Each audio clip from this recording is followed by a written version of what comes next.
Olá, aqui quem fala é o Davi e seja muito bem-vindo a este humilde canal. Meus nobres e queridos irmãos, está chegando cada vez mais perto o dia em que nós vamos decidir por qual estrada vamos andar.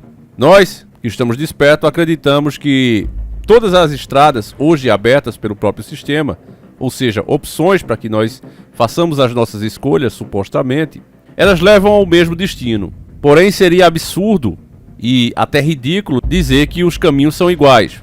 Os caminhos não são iguais. Assim como acontece quando você viaja para algum lugar distante, onde existem várias rotas possíveis, cada uma tem as suas vantagens e desvantagens. Às vezes o caminho mais longe, o que demora mais para chegar, que é exatamente essa opção que nós temos diante de nós, nem sempre a que demora mais é a pior. Muitas vezes ela é o caminho mais seguro, tem paisagem melhor para você desfrutar, além de um asfalto melhor também. Em contrapartida, existem outros caminhos que a distância é curta, mas a velocidade que você vai andar vai ser muito menor, é cheia de buracos e há o perigo de ser assaltado. Então, meus irmãos, parecido com isso, todos nós hoje teremos que fazer a nossa escolha. Um mal muito maior que já está implementado nos nossos irmãos que moram vizinho do nosso país. Tem todos os detalhes de como isso aconteceu, basta a pessoa querer ver. O Lula não só contribuiu para que essa situação acontecesse por lá, como está querendo implementar a mesma coisa aqui. Eu sei que falando assim parece uma teoria da conspiração ou algo sem provas. Ora, fala a verdade, Davi. Mostra como é que o Lula fez isso. Bom, no vídeo que nós vamos ver juntos aqui, vai ficar claro que o Lula não só financiou esses regimes, como causou enorme prejuízo para o nosso país. E quando questionado pelo Ratinho sobre essa questão, ele não só manipula, mente, como ainda deixa claro que não se arrependeu e pretende continuar na mesma passada caso seja eleito. Diferente da época que ele estava, onde a situação estava melhor, não tinha treta entre países. Se ele implementar isso que ele está dizendo, estou nem falando de mensalão, de todos esses esquemas de corrupção. Eu estou falando só essa forma que ele quer governar, já vai fazer esse país aqui quebrar, meu irmão. E não é brincadeira. Preste muita atenção porque o vídeo que você vai ver agora vai desmascarar de vez o molusco. Vamos ver juntos. Quando o candidato fala e mostra, né, na televisão, que tem muita gente... Quando o candidato fala e mostra, né, na televisão, que tem muita gente passando fome, que tem muito coitadinho, que vai pegar o dinheiro, que é brasileiro e que vai dar dinheiro para fora. Então por que não dá para o coitadinho?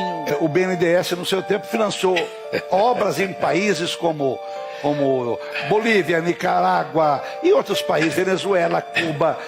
Se você voltar a ser presidente, vai continuar isso? Primeiro, deixa eu te dizer uma coisa. Você que é uma pessoa influente e você que é uma pessoa que tem um público, que é um público que eu conheço bem, sim, que é o meu meio ambiente. Sim. Deixa eu lhe falar uma coisa.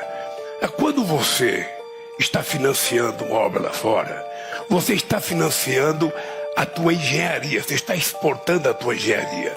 Você vai fazer, por exemplo, quem começou a fazer o metrô de Caracas foi o presidente Fernando Henrique Cardoso.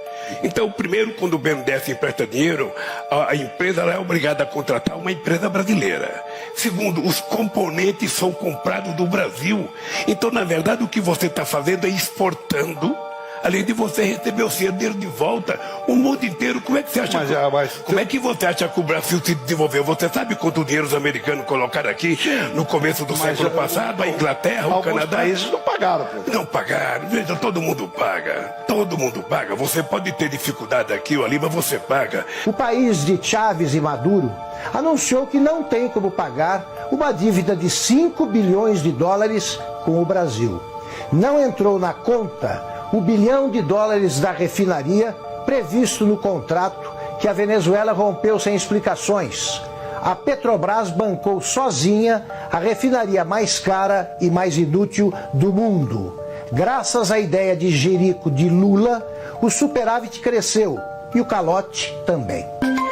Duas ditaduras latino-americanas receberam do BNDES entre 2007 e 2015, durante os governos do PT, 11 bilhões de reais em empréstimos. Mas desde 2018, Venezuela e Cuba não honraram mais os pagamentos e viraram devedores bilionários do banco público. A quantia daria para construir mais de 850 hospitais.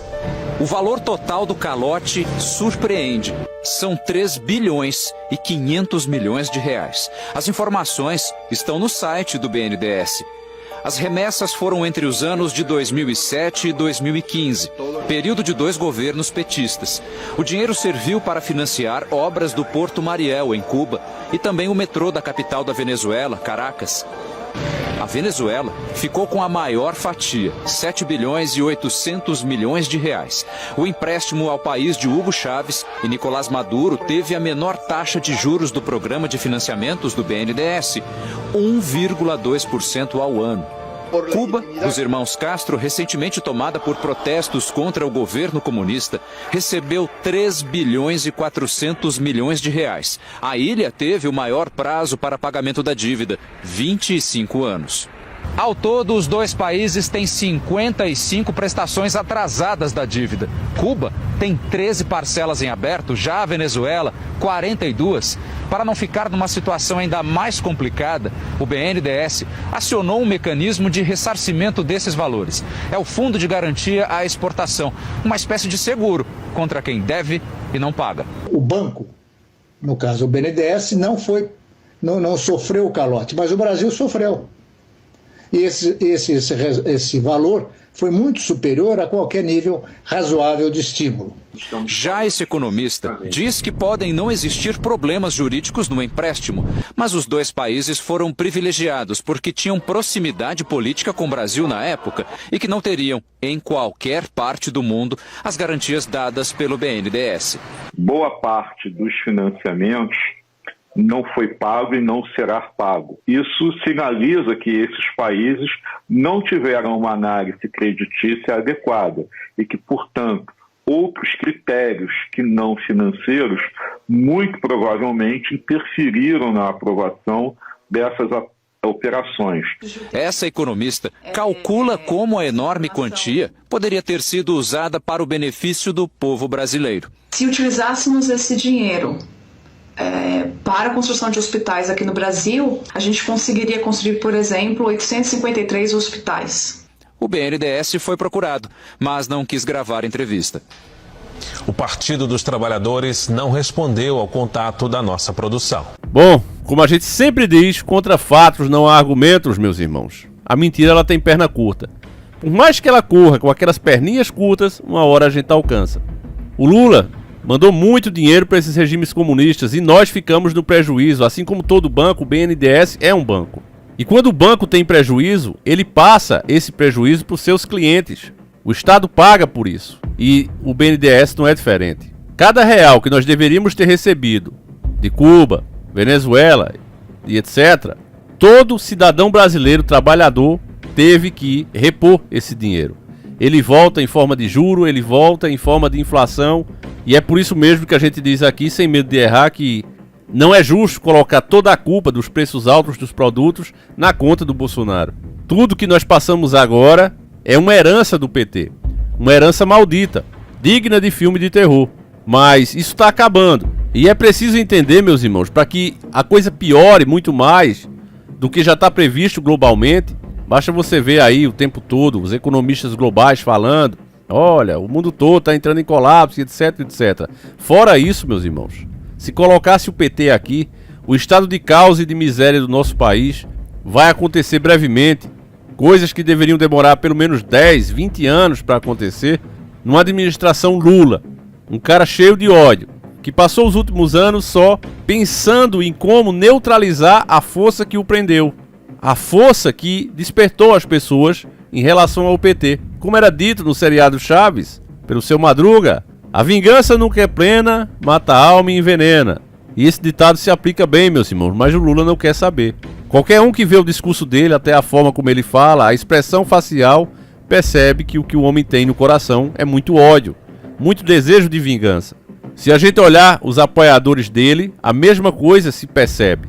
No Anitta, nessa turma da lacração que não vê nada demais em tirar o emprego, caçar, desmoralizar uma pessoa simplesmente porque não concorda com uma ideia que eles têm. Mesmo com o governo Bolsonaro, nós vimos isso ao longo desses anos. As pessoas serem canceladas por organizações, inclusive internacionais, como o Slap Giants, né? Que não pensem duas vezes em caçar as pessoas, mesmo isso sendo crime na nossa Constituição.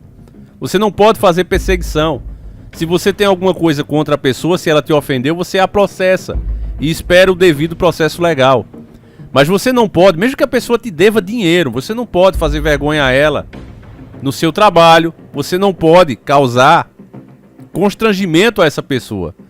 Mas essa regra não vale para essa organização. Slap Giants, eles caçam, eles humilham e eles não sossegam enquanto eles não destroem a pessoa financeiramente e a imagem dela publicamente. São criminosos que agem à luz do dia e ninguém faz nada. E quem você acha que eles querem que vençam essa eleição? Então, meus irmãos, como alguns já têm dito, nunca foi tão fácil escolher. Votar no Bolsonaro hoje é uma questão de patriotismo, pois estaremos salvando a nossa nação de uma coisa bem pior, que está bem diante de nós, com seus tentáculos, os seus 9 tentáculos em nossa direção. Então passe esse vídeo adiante, mostre para mais algum, porque apenas assim, meus irmãos, nós podemos fazer a diferença. Eu vou ficando por aqui, a gente volta às 5 da tarde, 5h45, com mais um vídeo revelador para vocês, meus nobres e queridos irmãos. Fiquem todos com Deus, um abraço e seguimos juntos. Fui!